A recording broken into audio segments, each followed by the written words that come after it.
اعوذ باللہ من الشیطان الرجیم بسم اللہ الرحمن الرحیم السلام علیکم ورحمۃ اللہ وبرکاتہ۔ میرا نام ماجد خان ہے، میں انڈیا مہاراشٹر ضلع ناندیڑ سے۔ میں فٹ ویئر شاپ پہ جاب کرتا ہوں، اور میرا پہلے جو بلیف تھا وہ میں جماعت اہل حدیث سے تھا۔ تو پھر میں اپنے آپ میں ایسا سمجھتا تھا کہ یہی جماعت حق پر ہے اور یہی جماعت صحیح ہے، تو اس بلیف کو لے کر میں چلتا تھا۔ پھر بعد میں کچھ ٹائم کے بعد میں نے فیس بک پر محمد شیخ صاحب کا ایک لیکچر دیکھا، قرآن کیا کہتا ہے مساجد کے بارے میں۔ تو میں دیکھا کہ شیخ صاحب نے قرآن کی آیتوں کے ذریعے سے 3 مساجد کا ذکر بتایا اس میں۔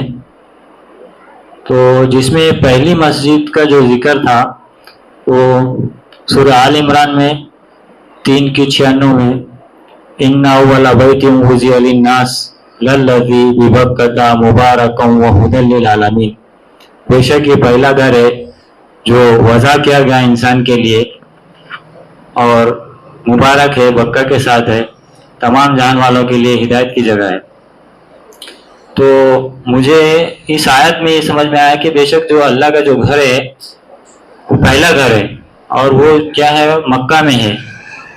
تو جیسا میرا جو بلیف تھا، میں یہ سمجھتا تھا کہ جو یروشلم میں جو مسجد ہے میں اس کو پہلا قبلہ سمجھتا تھا، کیوں تو ہم نے بچپن سے جو سنتے ہوئے آئے تھے، اس حساب سے میرا بھی یہی بلیف تھا کہ جو بیت المقدس ہم جس کو سمجھ رہے ہیں یا جو مسجد اقصی جس کو سمجھ رہے ہیں وہ یروشلم میں ہے۔ لیکن اس آیت سے پہلے یہ تو ثابت ہو گیا کہ پہلا گھر جو ہے اللہ کا وہ مکہ میں ہے۔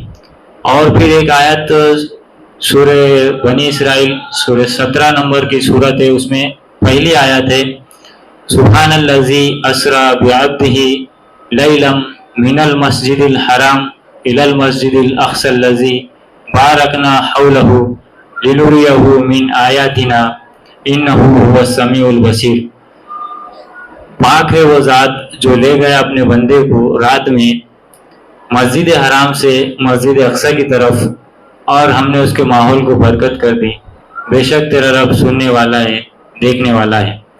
تو اس آیت سے بھی یہ واضح ہوا کہ اللہ تعالیٰ نے محمد صلی اللہ علیہ وسلم کو یعنی اپنے بندے کو لے کر گیا مسجد حرام سے مسجد اقصی کی طرف، اور ہم نے اس کے ماحول کو یعنی برکت کر دی۔ اب ادھر آیت میں اللہ بتا رہا ہے کہ بے شک یہ پہلا گھر ہے اور یہ بکہ کے ساتھ مبارک ہے، اور اس آیت میں اللہ یہ بتا رہا کہ وہ پاک وہ ذات جو اپنے بندے کو لے گیا مسجد حرام سے مسجد اقصی کی طرف، اور ہم نے اس کے ماحول کو برکت کر دی۔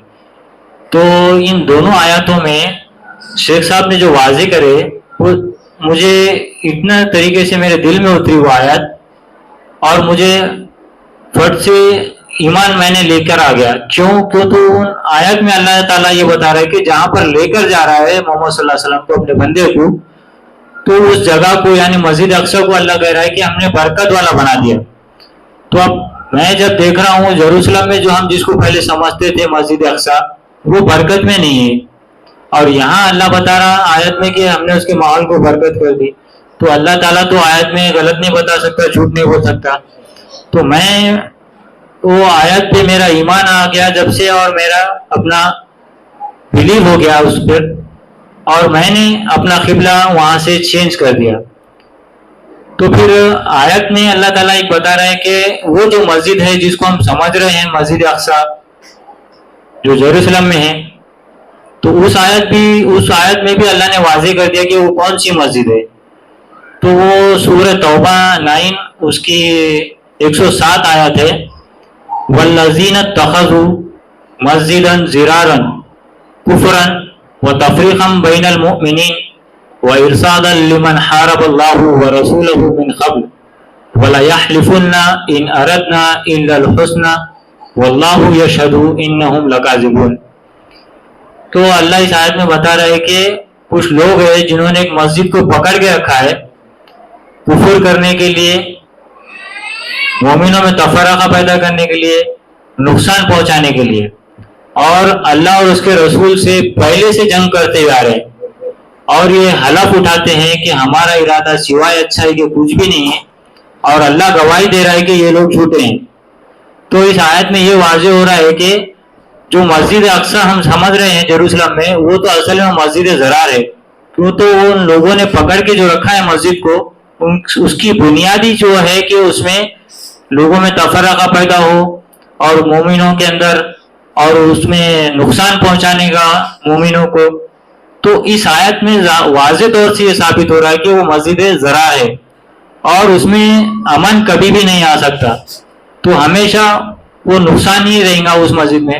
تو اس کے آگے آیت میں سورہ توبہ کی 108 میں کنٹینیو میں اللہ بتا رہا ہے کہ لا تقم فیہ ابدا، تو اس میں ہرگز جا کے کھڑے مت رہو.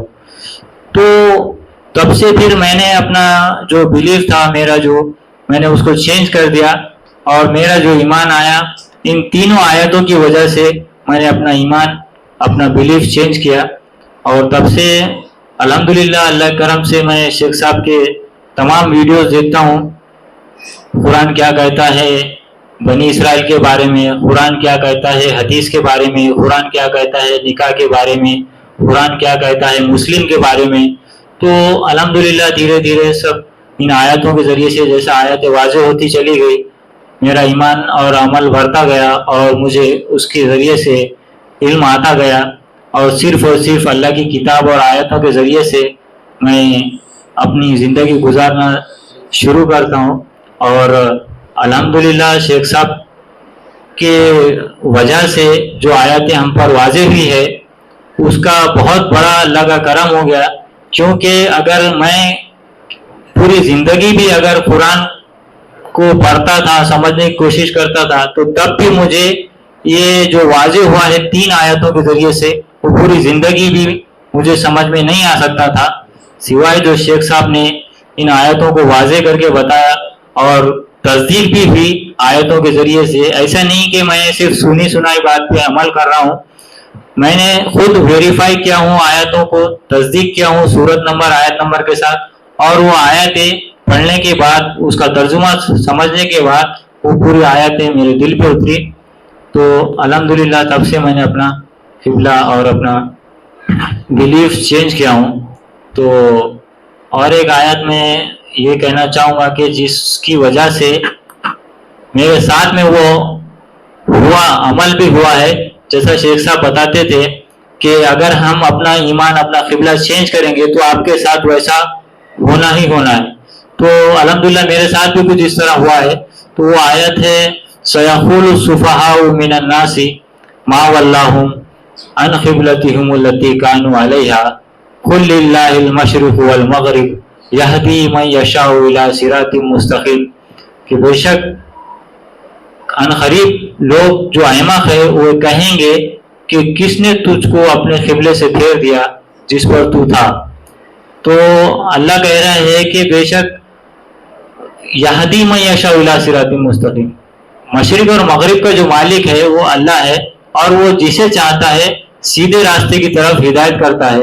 تو الحمدللہ اللہ نے میری جو ہدایت ہے سیدھے راستے کی، یعنی اللہ کی کتاب کی طرف، صراط مستقیم کی طرف کی.